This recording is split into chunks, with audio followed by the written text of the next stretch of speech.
Hello and welcome back to Hope Beyond the Broken. We're so excited that you guys have decided to come back and join us this week.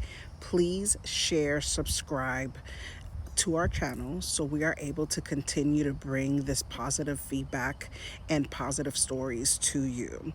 It is so exciting that we are able to share different people's journeys. So please join, subscribe, share this with someone, and now to the next episode. Let's say stubborn. I am stubborn. I'm like, no, no, no. This is the plan. This is the plan. Right. So went to school, got the bachelor's degree. Out of circumstances that were outside of my own control, that did not work out. Yeah. So here I was. I'm about to do this wedding, and I'm like, wait a minute. This has been my passion. Why has this not come to me before now? I need to do this. Right. So I ended up starting the company, and I started it at the best time because here you've got vendors, venues, things like that are booked up years in advance or years out because of the COVID frenzy. And here I opened my business at the perfect time with a completely open calendar. Exactly. So, I mean, and when I saw the prices of what people were charging after COVID, I could not in good conscience charge people that kind of money for these services. So I actually set my pricing at the pre-COVID pricing, what we were charging when I left my former business planning company in 2018.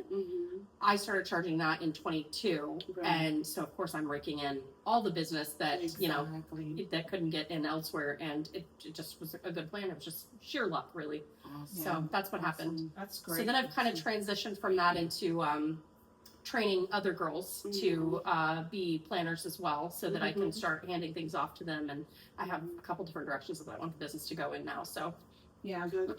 Amazing. And not only that you do weddings, but do you do, I think you do birthdays or like what, that's your focus. Yeah, really, so right? I will technically do any wedding or event, and I do have experience in other areas. I've done corporate events and things like that. However, 90% of my business is honestly weddings. Yeah. I've actually started venturing off into doing luxury styled picnics. So that has kind of picked up speed. Yeah, they're really pretty and I love doing them. It's a lot shorter, a lot less work. Exactly. I love weddings and I love the planning process and all that stuff, but sometimes it's nice just to do that quick one where you're just like, okay, it's set up, it's done, So that is another branch that we have as well. Yeah, but I'll do any wedding, any event, any birthday party, baby showers, whatever. I wanted to ask her, what does that bring you as fulfillment? Like, how does that, what happiness or what does it do for you doing those beautiful... Do you know what's funny? Honestly, hand to God, this is not just something that I'm saying because, it just sounds great. I am a people pleaser. Right. Unfortunately. I have taken that little part of myself and turned it into something successful. I love knowing that I am going to be a part of what should be, and most likely will be for most people, the most magical day of your life. And I get to make that a reality for that person and make it the best day of their life or not. I mean, I can make it or break it, really. We get one shot at this. So I am just so committed to making that day so magical for that person that is my client that I get it. I forget sometimes that I get paid to do it, Right. That's so cool. It doesn't feel like a job. No, when you love what you do, it really doesn't feel like a job. Yeah, that's so true. That's so true. People used to say that all the time, and I was just kind of like, oh, it's just one of the things they say. No, it's really true. It is Right. Yeah, we're gonna definitely have all of her contact information at the end of every episode. So if you're in the Tampa area or surrounding areas, For Orlando. Listen, I'll do destination. You want to travel? she will do a destination. Okay, you know us. We're the best. We are very transparent and very truthful on here. So when I tell you she got what you need, that's what I'm saying. So please listen. So all her information is going to be at the end of every episode. So you guys are gonna have a chance to always go on there and get her information. But one of the things that I wanted, just because I'm kind of like in the beginning stages of the business, that I'd be running away from everything. But there's things that sometimes you just do and you just feel good when you do it. And a few years ago, I realized that I'm actually a creator. I thought I was an organizer. But no, I get my peace when I'm doing something creative Mhm. and brought to people. Mhm. And I didn't know that what I was doing when I was doing flower arrangements, because I do like personalized bouquets, right? And stuff like that. And I do like my charcuterie Beautiful. and stuff like that. And I serve people, that it was bringing me fulfillment. I was Mhm. just doing it just because I like to do it. Mhm. And now starting the business and everything like that, you just find these moments where, okay, I'm gonna do this, and then you just kind of like just get like a little bit deflated on it, and then just have to do it again, and you get discouraged. So my question to you, when you were starting, I know that the opportunity came to you, like you said, it was luck, but I know that you've tried it a little bit before. How did you kind of overcome those obstacles or those moments of like, oh, the heck, do I do it again? How did you overcome those moments? I think that it was obviously very helpful that I had a lot of prior experience. I worked with another planning company in the Tampa area for about 10 years. And so I knew all of the planning side of it. I jokingly say I could plan a wedding in my sleep, but I did not know anything about running a business. That was my weak point. Like, I knew nothing. I didn't know anything about marketing. I didn't know anything about advertising. I just, that was a weakness for me. Right. And So it's hard that was, too. that was probably the hardest part.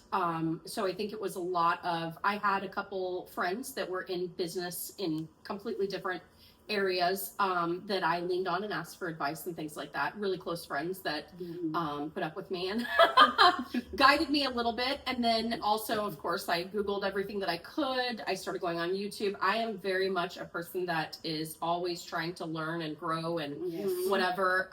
So I'm one of these people that, even with the girls that work with me, I constantly tell them, if there's anything that you see that you think that I could be doing better, or there's some process that you think could go smoother, a different way, I'm always open to suggestions. I'm not one of those people that's just going to shut you down and be like, no. Because I only know this way. I only worked with that one planner for a very long time. Right. So I don't know any other way other than her way. Fortunately, she was pretty damn good and pretty meticulous. Yes. So I feel like I give way more in my packages and things like that a lot of other people do. And I've been told that many times, but I'm not going to stop doing that because it's what sets me apart from somebody else. Yes. Exactly. So in the same aspect, I like to kind of train myself and see what's out there. So I followed a bunch of different wedding planner pages and business ownership things, and just kind of taught myself. And I mean, there were bumps, but Right. I've kind of built it from the ground up, and I've done it all on my own, really. And I did it with minimal money up front. Like I didn't, I tried to do everything free, which meant a lot of blood, sweat, and tears for me. Don't even get me started on my website. Let me tell you that I'm a creative person and I am talented in a lot of ways, Yeah. but building a website, not my forte. Yes. Yeah, there was a lot of blood, sweat, tears, and so much cursing. So, but it's there, and I will never fix it, change it, alter it. I will now pay somebody else to do it. Yes, for sure. But Exactly. I think those were just the little pitfalls like that. But I had myself to rely on. I had to make it work. So just had to pull myself up by my bootstraps and make it happen. So Absolutely. So I'm gonna be selfish for a moment. And we were talking through text. We don't talk often. You're Sarah's friend, and by association, you become my friend. yes, no, we are friends. We are. You are like my sister. Yeah. Over the years, we've now had friendships. But it's funny because that's how it always starts. It always It's like by association to Sarah, I just Well, you guys become are kind of like, in some ways, you're like the same person. So I feel like I know Sarah. I also know you. Yes, and that's good. That's true. That's good because I want that. But with that being said, with all the challenges that I've been going through, I even it was funny because we were texting back and forth, and you said, "Have you thought of this?" And not even 2 seconds later, You said the same thing. I'm just telling her the same thing, and then I'm just like AIing stuff over here, boards over here, and I'm like, "What do you think of this?" And then because I am in my mind. And I think about it sometimes. I was like, I am a creator. Like that is my thing. And yes, if you teach me the business side, I'm like one of those people that just absorb stuff and is in me forever. But it's the same way, like you were saying. It's just I'm constantly on TikTok. I'm constantly looking at other people's pages. And I have all of the ideas, but the fundamentals of little things It's just that 1 or 2 steps that I need to get to like the next thing. And it's like, because you're just doing it all yourself in your head and everything, I tell her, I just be like, girl, and this, and I just be showing stuff. I said, this is the only time I get to talk to somebody. And I'm just like doing stuff. So like, even with our friend Panya yesterday, I just called to say hello. And like, she's like, well, you need to do this. I'm like, thank you. And while she's saying that, I'm over here taking notes. So even in a friend conversation, because I want to observe and I want to give excellence. You know what I'm saying? I know that I'm going to have moments that it's going to go up and down. However, I do want to do it in excellence and I want to do it well. And I think one of the things that when you're starting a business, you have to give yourself a lot of grace, because what you think the timeline should look like. Can you talk about that a little bit? What how we can get in our head and come up with all these expectations, and if you could like encourage somebody or tell somebody, even myself, because I get encouraged by it as well. So I will tell you this, I think that when you mentioned timeline and going back to what I said before about being stubborn, I think a lot of times we get an idea in our head of how we think something's going to go, including our life path or anything else. Very quickly what is supposed to be. And sometimes the universe or our creator or Yeah. whoever is gently coaxing us in another direction. Exactly. Sometimes, and then there's the people like me that need it dropped on their head, like, oh, okay, all right, so this isn't what I'm supposed to do. So I think that there's a lot of trial and error, and don't get discouraged when you have a plan and you know what you want to do and you have that passion for it. I feel like you just have to push through and keep going, and just because it doesn't work on your timeline, or you might have some failures sometimes. You have to keep going and you have to push through, and you have to not be afraid to lean on others for support. People that can be your mentor or can help you out in some way, even if they're not in the same line of business. There have been times when I've been watching completely unrelated podcasts or videos or whatever, just when I'm driving in the car, I just like to listen to podcasts and things like that, and something that they will say about some random thing that has absolutely nothing to do with my industry just strikes a chord, and I'm like, oh my gosh, I haven't thought of that. And it will just like broaden your horizon. So always, be open to receiving information from wherever it comes from, because sometimes, we're given little nuggets in the most unlikely of ways. Right, for sure. So in our podcast is called Hope Beyond the Broken, and sometimes people think it's like something like super crazy has to happen in your life, but I think that anything can break something of us, right? And so, but to find hope within all of that and see something positive sometimes is hard. And so if you can, in a few words, just tell us a little bit how you have found hope or found enlightenment in a circumstance that that has been challenging for you, whether it's in your business, your personal life, however you want to phrase that. How has that been for you? How does hope beyond the broken looks for you? I think that sometimes I feel like I just have an internal compass of I've always kind of been a driven person, and I don't allow setbacks to be a setback. Like whatever happens, things that have happened to me, I kind of have to overcome and I don't know who it is that I'm trying to prove it to, but I just need to prove it wrong. Like, no, this isn't going to stop me. I mean, I've had many challenges in my life in general. I think that I had a situation many years ago where I was carjacked. And it was a pretty severe, it wasn't just someone took my car. They literally tried to beat me to death. They told me they were going to kill me. And tried to beat me to death, and they took my car and left me for dead, and I ended up in the hospital for about a week. I had some pretty severe injuries. I had brain swelling, things like that.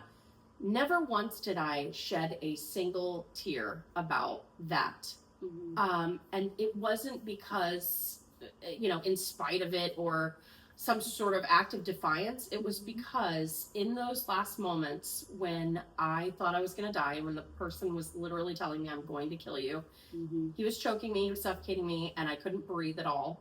And that was the moment that I was like, okay, I need to just start.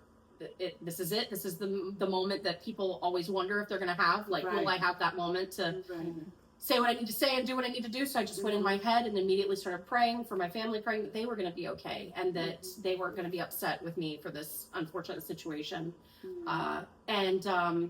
So and of course I prayed for, to wake up in the right place. Absolutely. And so, and then at some point I passed out. So when I first woke up on the ground, realizing and opened my eyes and looked around and realized that I was still alive, it was the greatest moment of my life. Like it was the thing that was the drive. That was it. It was like, oh my gosh, I'm so thankful to be alive, Yeah. because I really thought that was the end of it. So Right. I never dwelled on what happened. It was, what do I do with it from here? Exactly. I was just so excited. Hi, to be guys. That was so amazing.